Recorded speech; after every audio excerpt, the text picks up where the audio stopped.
In this episode, I would like to talk about why good intentions are not good enough. Here are a few facts that you might like to consider. Did you know that building shelter homes actually increases homelessness? Food aid increases starvation. Drug busts, they increase drug-related crime. And job training programs, they actually increase unemployment. It sounds counterintuitive, right? There's an insightful book by David Stroh in which he shares the story of a program that tried to address homelessness in the United States. The program built more housing units, only it didn't solve the problem. After significant investment, homelessness had not gotten better in that area, it actually increased. Another such good intention but failed program comes to my mind. After 17 years, the Indian government realized that its slum rehabilitation program failed. The government in Mumbai, in particular, had built flats and houses for thousands and thousands of people living in the slums, but it didn't work. People continued to live in the slums, and the number of people living in the slums, in fact, increased. We should be asking why. For over more than a century, many well-intentioned people and many well-intentioned organizations and governments, they have been trying to solve the problems of poverty, war, violence, crime, climate change, drug, and human trafficking. They've been investing billions and billions of dollars into these programs and projects with little or no change. Even when our good intention is to create a positive change, we sometimes spend a lot of resources to accomplish very little or even make things worse. And this is quite common among development programs and projects that are undertaken by non-governmental organizations or NPOs and other philanthropic organizations. And why is this so? Now, Albert Einstein, he had the answer. He said, we cannot solve our problems with the same thinking we used when we created them. What he meant is that we need to understand that in order to ensure that we solve our problems, we need to change our perception. We need to make sure that we do not have the same thinking that we had at the time of creating the problem. But for decades and over a century now, we've been using the same thinking to fix our society, to solve our problems, and we are actually expecting different results. So Einstein had also called this insanity. He said, insanity is doing the same thing over and over and over again, but expecting different results. Insanity is actually an epidemic in our civilization today.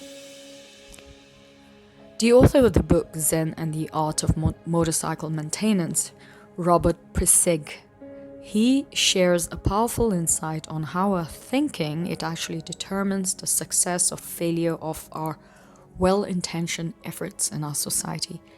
Though the book is about a motorcycle trip undertaken by a father and his son, the book dives deep into fundamental questions on how to live, and it reconciles science, spirituality, and humanism. So the entire motorcycle, it's actually a system.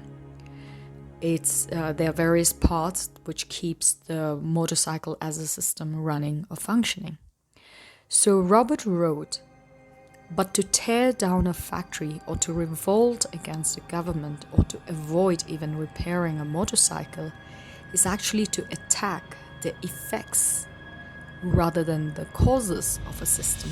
And as long as the attack is upon effects, no change is possible. He said that the true system, the real system, is constructed by thought itself. In other words, our thoughts, our rationality, are what creates our system, our logic. So it is what determines how a system functions, and it's kept working, it's kept in its functioning mode. So if a factory is torn down, but the rationality which produced it is left standing, then that rationality will simply produce another factory. Now, if a revolution destroys a systematic government, but the systematic patterns of thought that produced that government are left intact, then those patterns will repeat themselves in the succeeding government. This is what is happening to a lot of systems, and I would be discussing this specific succession of systemic issues in my other episodes that'll follow this episode. So now coming back, why have billions and millions of well-intentioned investments or donor funds by Western countries to solve problems in many poor and developing countries have little or no effect? It is because, for the most time, we are trying to solve the effects or symptoms of the problem. Homelessness is a systemic problem, which cannot be solved by building homes for the homeless. Poverty is a systemic problem, which cannot be solved by giving money to the poor. Crime and violence is a systemic issue. Racism is a systemic issue, and so is climate change. Many of the most complex challenges that are facing humanity or today at every level, local, global, or the community level, they most of them are systemic issues. For example, I just said that homelessness is a systemic problem. Now, this means it has many causes. The causes are interconnected, and it makes it even more complex. And so solutions that don't take a systems view into account they often result in unintended negative consequences. Unfortunately, most of our policies, whether national or local, or government strategies or other well-intentioned development projects and programs that don't take into account the systemic nature of our problems, they failed. And that is why these problems have persisted over decades and decades. When we go out onto the streets to protest against racism or fight corruption or our government, we are actually attacking the symptoms or the effects of the problem. We are not protesting or fighting against the cause of the problem in itself.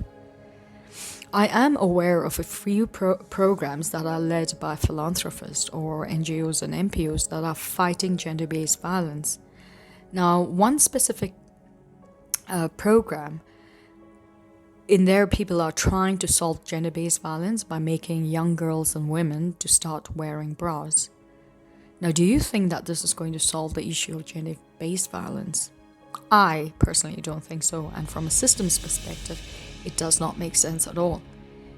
Even the science and the medical community are prone to such fallacy in their reasoning when it comes to solving many medical problems.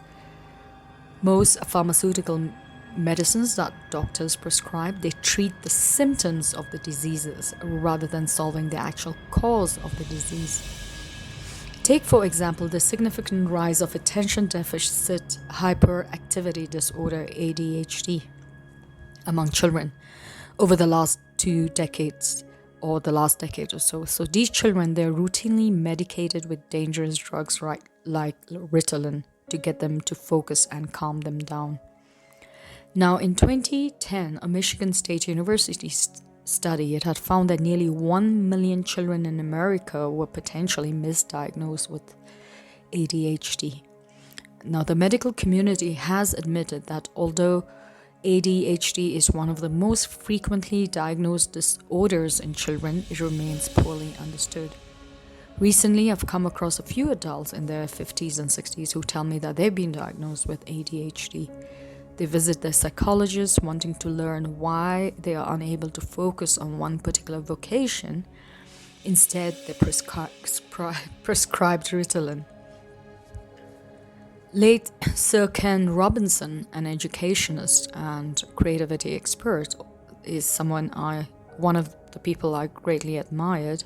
He had worked with thousands of schools around the world, and he had said, one of the greatest problems regarding ADHD as a diagnostic label is that our blind faith in that label, and sometimes in our medical practitioners, it has distracted and kept us from looking for better understandings of the cause of ADHD. Stress, sleeplessness, they lead to inattention. Frustration leads to anger and rebellion. Depression leads to indifference and a lack of enthusiasm. Boredom, frustration, anger, depressions, they are the symptoms of our broken and failing education and social systems. So is ADHD. There is indeed a lot of talk about systems, but very little understanding of how systems work. So, to ensure that we solve our problems in the 21st century, we need to understand how systems work. The biggest challenges facing leaders today are systemic in nature, and so these challenges, they cannot be solved by fixing one in isolation from the other problems or the other challenges. Understanding problems from a systemic lens will enable us to identify and explain patterns and events, the causes of systemic failures, and so that we can devise creative and innovative ways to resolve our issues. If we want our good intentions to make a real impact, we need to shift our perception. We need to shift our thinking. We need to shift how we look at our problems. We need to start looking at treating or solving the causes of our problems rather than the effects or the symptoms of our problems.